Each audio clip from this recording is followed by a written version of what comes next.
Estamos con Bárbara Martínez. Bárbara es antropóloga, docente de la UBA, investigadora del CONICET y es nuestra, es de acá, de Ramallo. ¿Cómo estás, Bárbara? Un placer poder charlar un rato contigo. Muy bien, Cristian, muchísimas gracias por este encuentro. No, y gracias a vos por tu predisposición. Contame un poquito, a ver, es una pregunta que yo supongo que se la han hecho miles de veces a todos los estudiantes de antropología. ¿Por qué la antropología? Mira, la verdad es que está buenísima tu pregunta, porque eso me remonta un poquitito a mi historia en Ramallo. Yo hace muchos años que me fui de Ramallo, me fui en el 94, 95. En realidad, yo estudié en la media 1, primero estudié en el instituto, después me cambié a la media 1, y digamos por la formación que uno tiene, que por supuesto está acotada a la secundaria y algunas lecturas, yo tenía una serie de intereses, pero yo no sabía que era la antropología como disciplina. Y a mí me pareció que lo más cercano era la historia. Yo pensé que yo quería estudiar historia, digamos, es algo que le pasa a muchos. Entonces empecé historia en Rosario. Y cuando entró a la Universidad de Rosario, tenían un primer año común a varias carreras y ahí estaba antropología. Y dije, no, en realidad es esto lo que yo quiero. Lo que yo quería era un acercamiento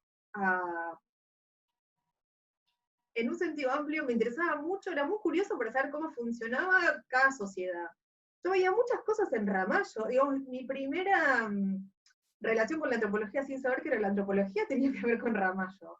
Veía muchas cosas en Ramallo que me resultaban sumamente interesantes, pero que no tenía, digamos, un marco conceptual para pensar en eso.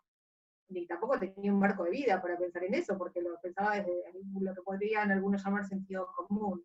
Yo vivía en el pueblo, igual escuela-villa.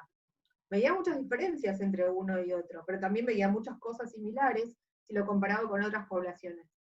Todo eso me generaba en un gran caos homogéneo de cuestiones, me generaba mucha curiosidad, pero no sabía dónde anclarlo. Así que por fin, cuando llegué a la Universidad de Rosario, fue ahí que me terminé de definir. Por suerte, era el mismo año de la carrera, con lo cual, digamos, no tuve que hacer grandes cambios. Estuve un año en Rosario y después me pasé a la Universidad de Buenos Aires y, bueno, ahí concluí mis estudios. Lo que más me interesaba era ver cómo funciona, así en sentido muy amplio, cómo funcionan las diferentes sociedades. Después, con el correr del tiempo, pude entender cuáles eran las implicancias de eso, cuáles eran las implicancias prácticas, para qué sirve la antropología. Pero bueno, digamos, el primer acercamiento tuvo que ver con eso, con una profunda curiosidad de un conjunto de cosas que yo veía a nivel local, y si querés a nivel microrregional, que despertaron el interés y que después me ayudaron y me ayudan hoy en día. La verdad es que yo, en el lugar donde doy clases, uso muchos ejemplos que vienen de Ramallo. Entonces me ayudaron a entender qué era lo que yo quería estudiar y con el correr del tiempo, como te decía, cuáles eran las implicancias de estudiar eso. ¿Para qué me servía estudiar eso? ¿Para qué sirve en general eso? Claro. Sí, qué bueno porque, digo, a veces pasa que, en muchos casos, que uno a los 18, 19 años no sabe lo que quiere estudiar. Y a veces encara una cosa y puede que sea tomado como un fracaso, y a veces hay que buscar el rumbo, ¿no? No necesariamente es, bueno, voy a estudiar esto, encaro esto y me recibo de esto. Y cuando uno llega a cierto punto se da cuenta que a lo mejor no es lo que estaba buscando, ¿no? No solamente eso, sino que en realidad nosotros tenemos un patrón de elección vinculado con las cosas que conocemos. Ahora, ¿qué pasa si vos pensás que lo que querés estudiar es algo que conoces, pero en realidad no es eso? Porque, digamos, nosotros definimos en función de lo que conocemos. Claro. Entonces, yo, desde mi perspectiva, a los 18, elegí apropiadamente algo que me parecía que era, pero en verdad no era porque yo no conocía la otra disciplina. Pero eso tiene que ver con cómo nosotros podemos elegir en base solamente a lo que tenemos a disposición. Bueno, porque tengo un amigo que estudió antropología y bueno, la pregunta era, ¿y de qué vas a trabajar? Ah, bueno, Eso está ya buenísima la pregunta. La eh, pregunta es excelente, porque la disciplina antropológica tiene la capacidad. Primero voy a decir para qué sirve la antropología, digamos, que es una cosa que me preguntan muchísimo más que por qué estudiar antropología. Bueno, la disciplina antropológica, la antropología, en un sentido práctico, sirve para entender cualquier sociedad, en un sentido amplio y práctico. ¿Eso qué significa? Cualquier conjunto social es capaz de entenderlo. ¿Eso qué significa en la práctica? Que si vos tenés un determinado problema como población, supongamos, una tasa de suicidio alta, viene un antropólogo, hace un análisis de la situación y puede ayudarte a armar una política pública que desentrañe eso. ujú.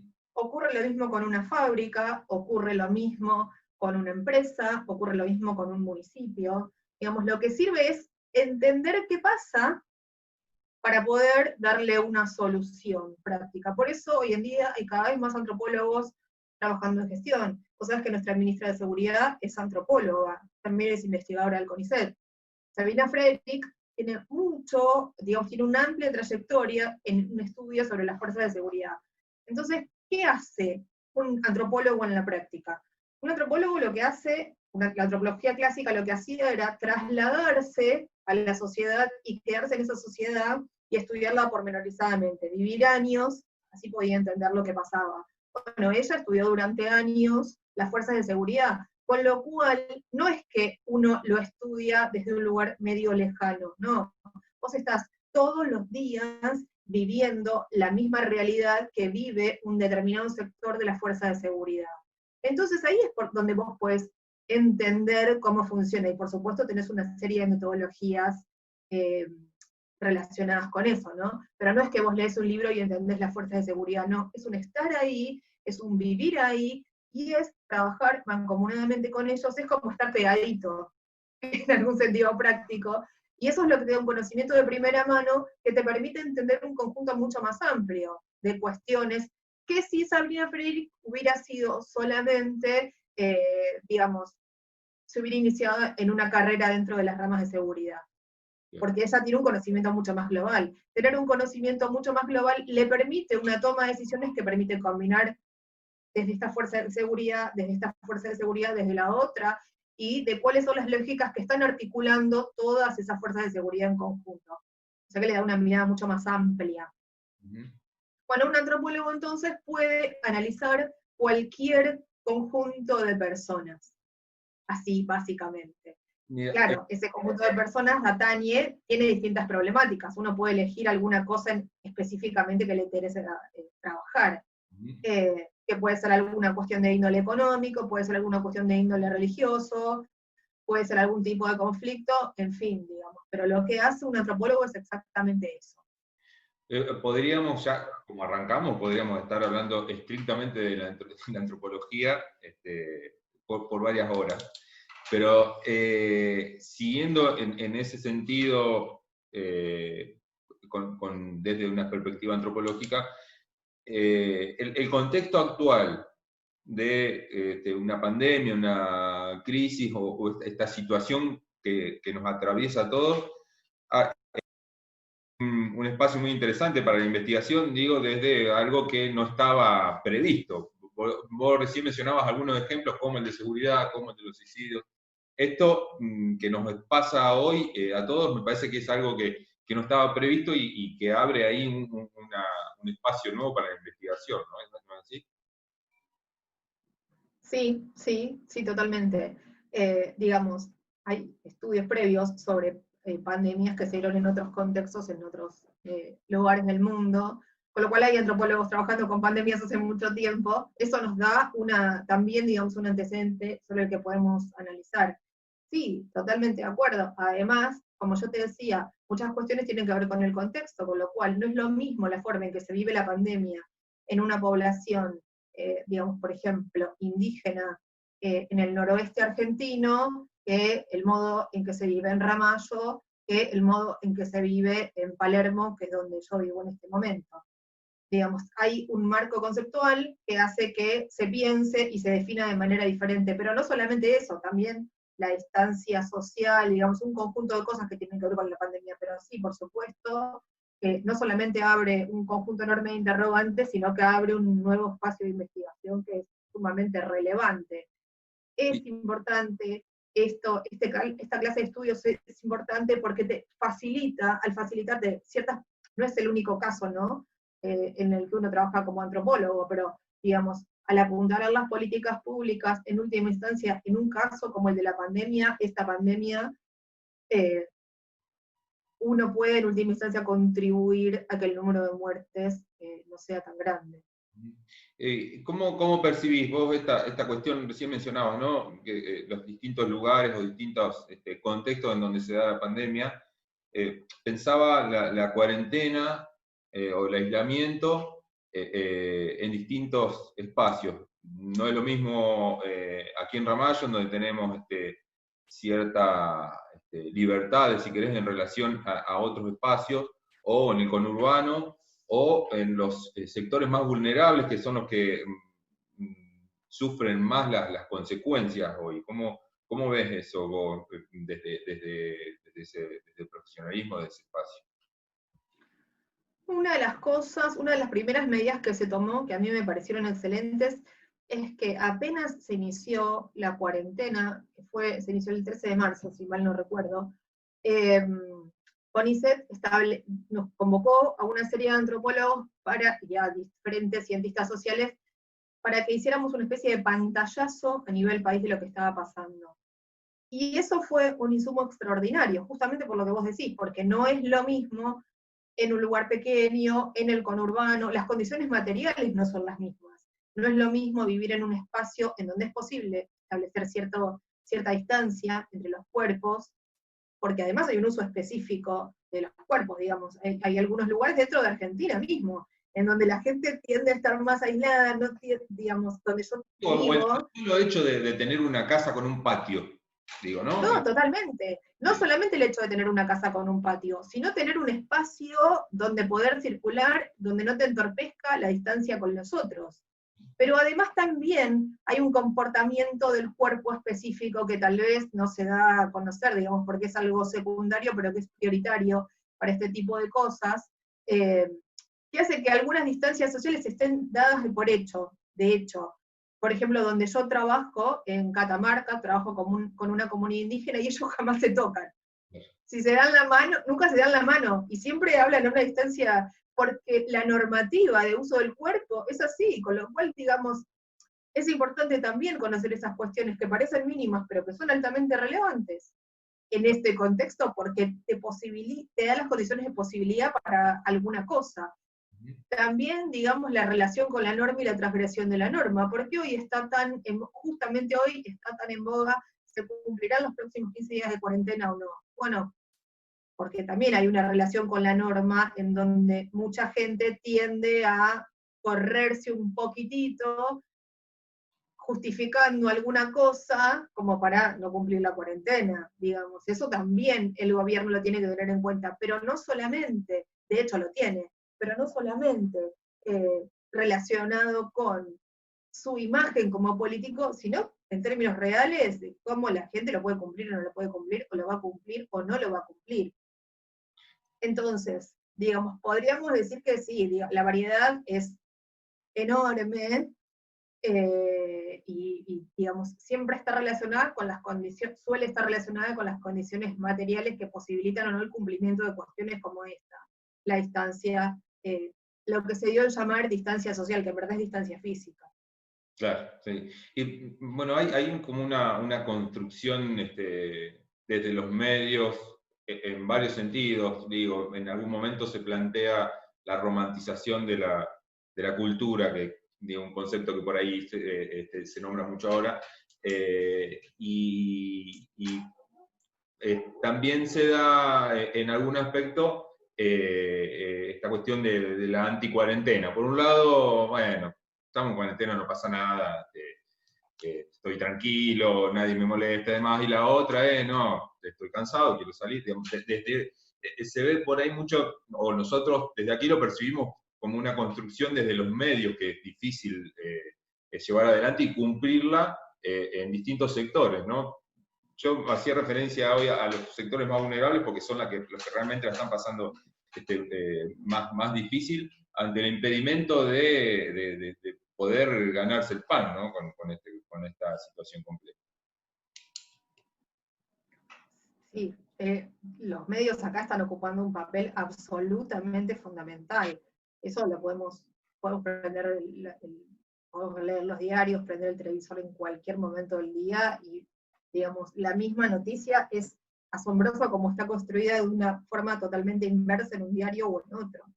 ¿No? Como el dato, la manipulación de datos como un dato se manipula en un sentido o en otro, sí, estoy absolutamente de acuerdo. Lo mismo con las marchas anti-cuarentena, cuando uno hace un recorte de la imagen, cuánta gente entra.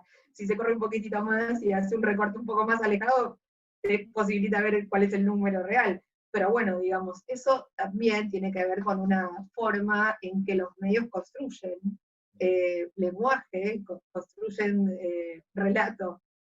Está muy, incluso, digamos, construir relato, depende de quién lo dice, es una cosa u otra, ¿no? Eso es interesante del manejo del lenguaje. Digamos, uno escucha, construir el relato, construyeron el relato. Ya decir que los otros construyeron el relato es colocar al otro en un lugar. Y que el otro responda sobre eso es colocarse también en otro lugar, digamos. Entonces, sí, en esa forma de manipulación de la información, es para un antropólogo un postre con una cerecita arriba, porque es una maravilla total para analizarlo. Claro. Sin duda, los sectores... Digo, el laburo también de ustedes, ¿no? Porque vos decías que convocan a antropólogos para que estudien la diversidad social, y después tenés, digamos, sí, lo estudiás, pero tenés por este otro lado algo que está afectando también a esa construcción, ¿no? Totalmente, pero digamos, la construcción social no se construye de la nada, tiene una historia que se te va metiendo así, y te la va construyendo, tiene un lenguaje que se te va metiendo, y digamos, uno tiene que tener por eso en cuenta todas estas cuestiones. Es interesante de la antropología clásica, o de la, yo insisto, ¿no? Porque claramente hablo de la antropología y me encanta, pero digamos, los estudios de la antropología clásica eran, como te decía, ir y ver qué pasaba, anotaban todo y después hacían un análisis sobre eso. Y muchos de estos estudios en la antropología clásica eran, en algún sentido, no nombraban mucho la historia, no miraban qué había pasado, digamos, a nivel local en la historia. Y mostraban, por ejemplo, poblaciones indígenas que, como algo exótico, digamos, tenían muchos nombres que se nutrían de la naturaleza, porque estaban en un contacto con la naturaleza, ¿no? Pero eso, digamos, hoy, desde la antropología, pensando en los medios, viendo cómo ocurre una cosa, cómo ocurre la otra, si pensamos a nivel más micro, cómo se dan las conversaciones a nivel local, cómo las cosas que fueron pasando van armando los imaginarios, eso lo vemos y lo tenemos que tomar como materia prima para el análisis. Yo pensaba, si uno hiciera un análisis ahora, corregime por favor, Cristian, porque yo hace muchos años que no vivo en Ramallo, y por ahí hay algunas cosas que ya lamentablemente no manejo. Pero pensamos si uno hiciera un análisis ahora, ¿qué pasaría en esta... Hoy está muy de moda llamar cualquier fusión grieta, o digamos una fusión que hubo históricamente entre la gente de villa y la gente de pueblo. Tenemos palabras para hablar de eso. Y esas palabras, igual que las sociedades indígenas, o sea, muy modernos nos creemos, pero igual que las sociedades indígenas, abrevan en categorías de la naturaleza, porque si pensás en cuiseros, ¿qué es? Si pensás en magreros, ¿qué es? Sí. ¿Y por qué empezó esta pica, llamábamos en algún momento? No sé cómo se dice ahora. Sí, bueno, pareciera como que eso con los años va mejorando, ¿no? Esa relación. Ojalá. Y eso Pero, está buenísimo. siempre Pero tenemos que tener en cuenta que eso también se está metiendo en la forma en que se construye el lugar, digamos. Eso no viene de la nada, viene de conflictos que se dieron por el pueblo, por la estación de tren, conflictos económicos que se dieron, digamos, todas esas cosas terminan en lo que hoy conocemos como Ramallo.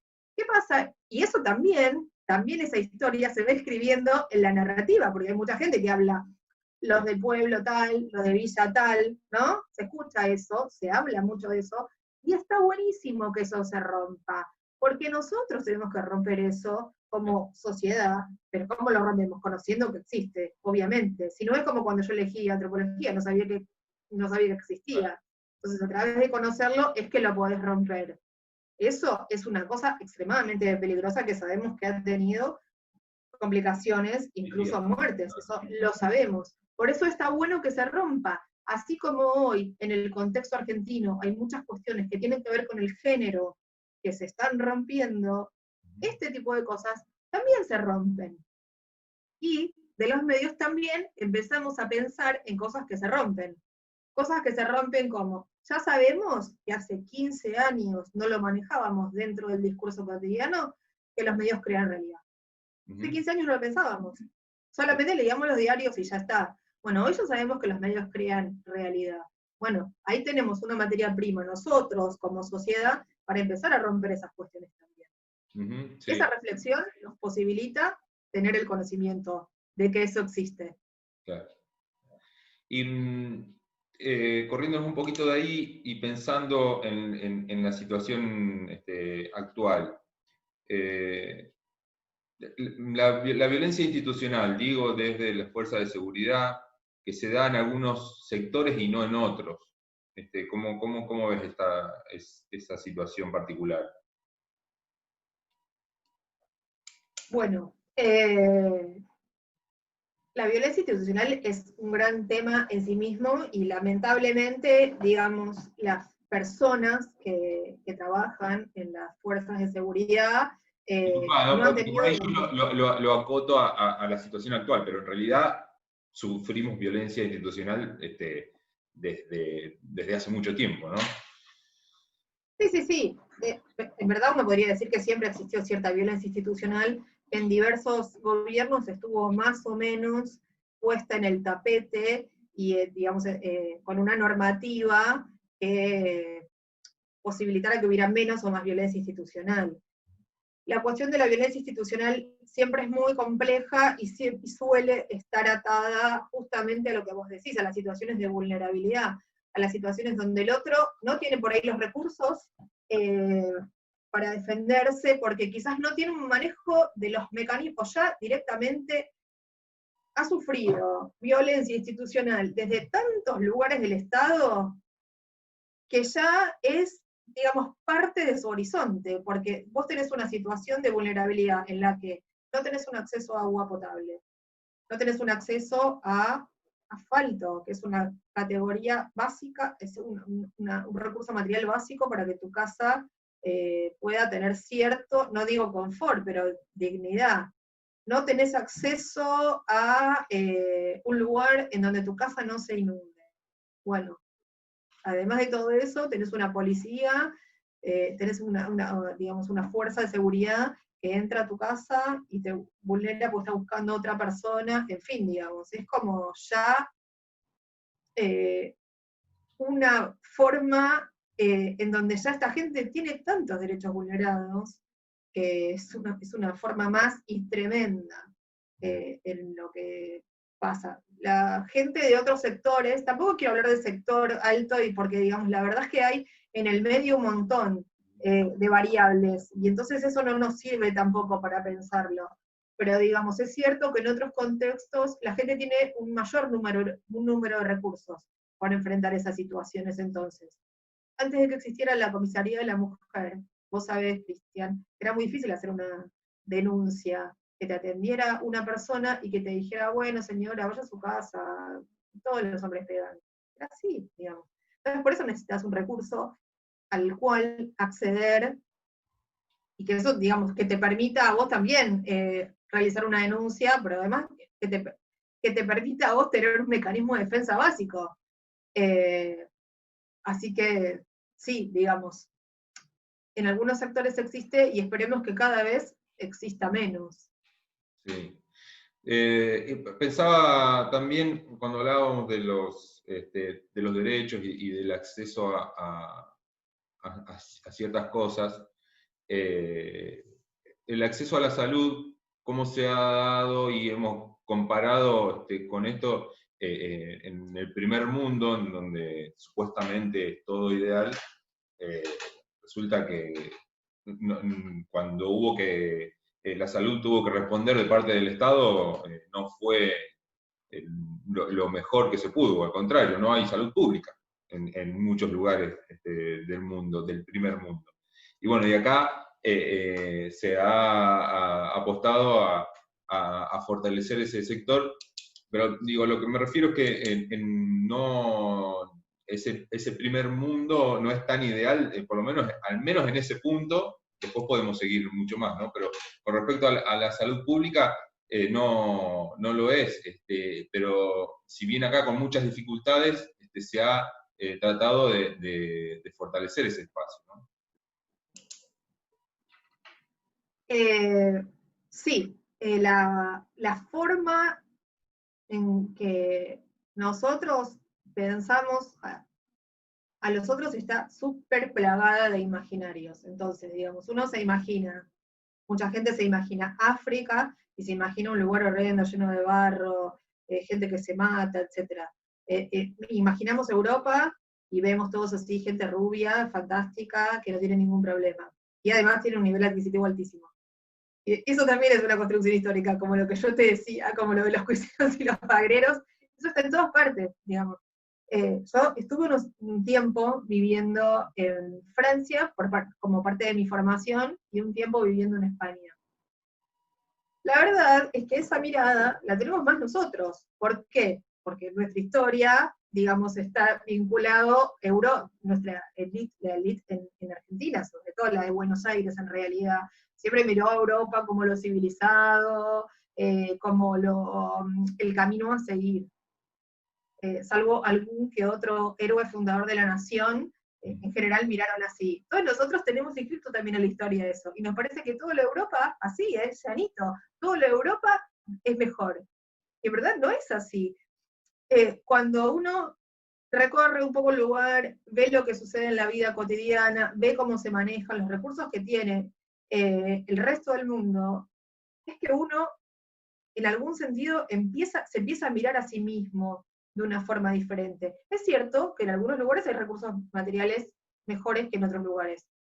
Pero eso ocurre dentro de la Argentina también. No es prioritario entre países.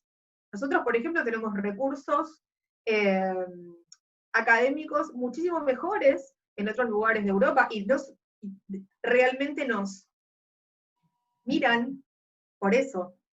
Vos sabés que Argentina es un lugar que durante muchos años ha exportado científicos.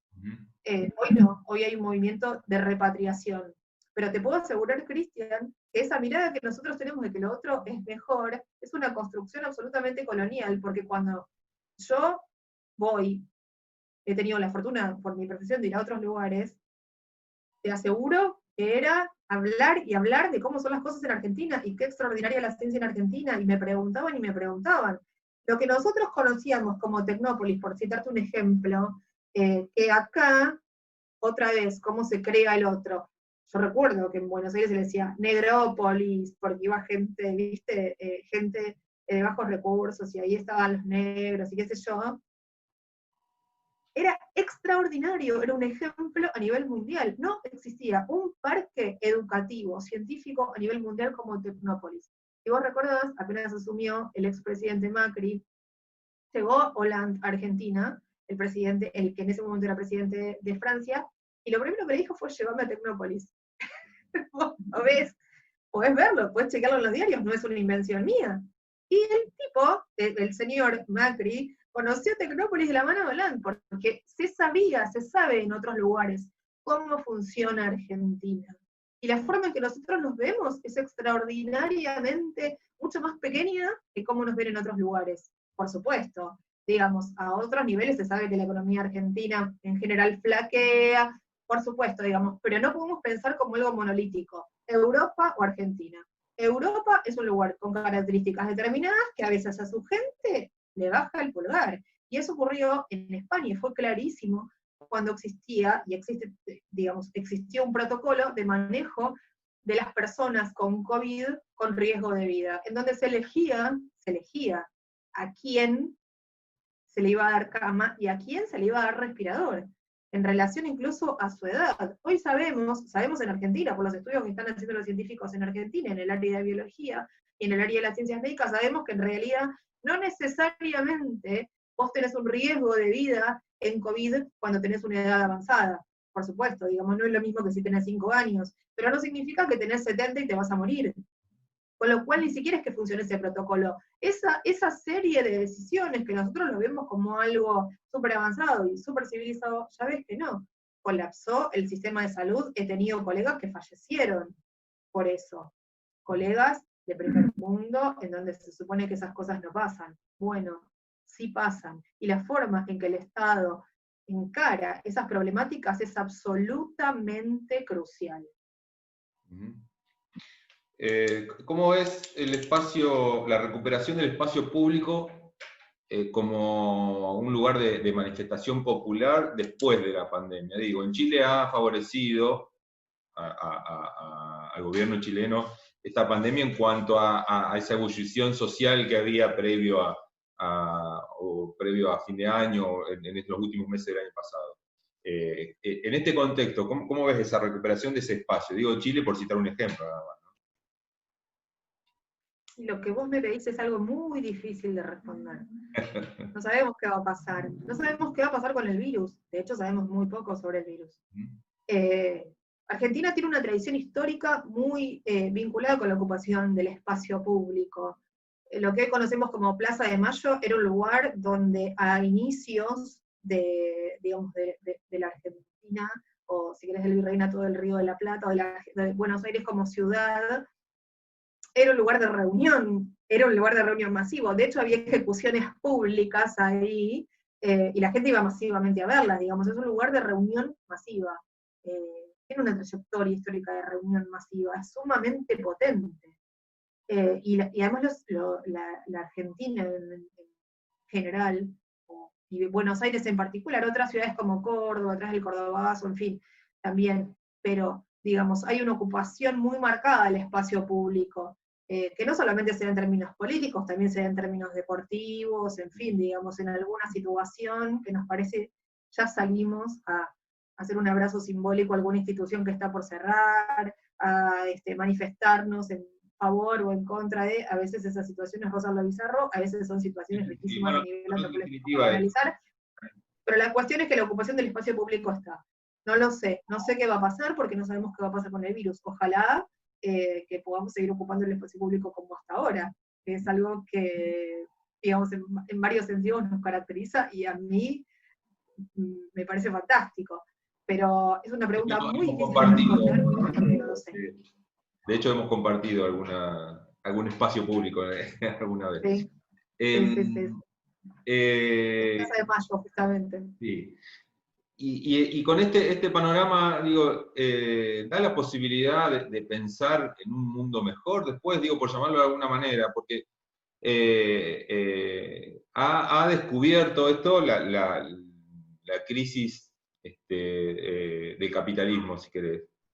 Pero ¿se puede pensar en algo mejor o una vez que pase esto nos lavamos las manos y seguimos como siempre? Esperemos que se pueda armar algo mejor, pero digamos, el armar algo mejor no es una abstracción, es algo que nosotros cotidianamente hacemos. Entonces, digamos, el armar algo mejor depende mucho de lo que nosotros cada uno haga y que hagamos como conjunto. Bueno, partiendo de ahí, eso está bueno, digamos, armar algo colectivo, ¿no? A mí me gusta pensar que la cuestión va a ser mejor. Pero me parece que para eso tenemos que tener muy presente, y siempre presente, qué es lo que está pasando ahora.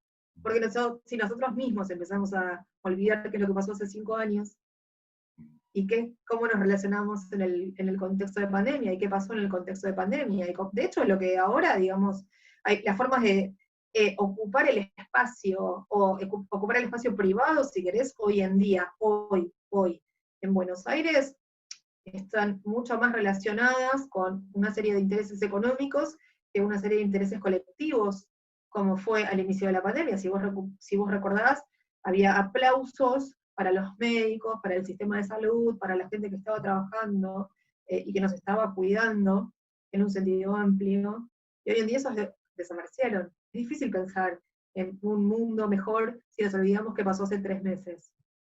Y salimos a protestar por cuestiones que en un sentido muy amplio podrían tocarnos, de hecho nos tocan, pero ni siquiera es nuestro patrimonio. En ese caso sí era nuestra salud. Yo espero, me gusta pensar que todos los días uno hace algo para que la cosa sea un poco mejor, y me gusta mucho, mucho pensar, si no hubiera estudiado antropología, que, digamos, trabajos hormiga cambian la vida de la gente. El trabajo hormiga es un trabajo rentado o no rentado, digo, puede ser un trabajo rentado como el mío, o puede ser un trabajo mucho más chico, como hacerle los mandados a los vecinos que no pueden salir por esta situación, porque están en una situación de vulnerabilidad, porque tienen una edad mayor, etcétera, digamos. Me gusta mucho pensar eso. Esperemos. Ojalá. Bárbara, no sé si te quedó algo por comentar. La verdad que fue un placer poder charlar con vos y que desde tu profesión podamos poder indagar un poquito por dónde andamos. No, la verdad que el placer fue mío, extraño mucho Ramallo, tengo muchos, entre ellas tu esposa, muchos amigos allá. La verdad es que a veces voy, estoy un día y no alcanzo a abrazar a todos mis afectos. Pero es un lugar del que tengo muy buenos recuerdos, tengo familia allá, y espero que pronto, cuando se termine la cuarentena, pueda pasar, verlos y abrazarlos a todos. Muchas Bueno, gracias por este encuentro. este espacio surgió como la idea de acercar gente nuestra que anda por ahí. Hablamos casi siempre con gente que está en el exterior, pero nos pareció también una buena oportunidad poder charlar con vos, que estás acá nomás, pero bueno, estás haciendo un gran laburo que nosotros nos enorgullece como ramallense también, y bueno, no te tenemos acá por esas circunstancias que se dan, pero bueno, te esperamos. Sí, pronto espero que nos veamos por ahí. Y muchas gracias por tus palabras y muchas gracias por este encuentro. Un abrazo, Bárbara. Nos vemos. Otro.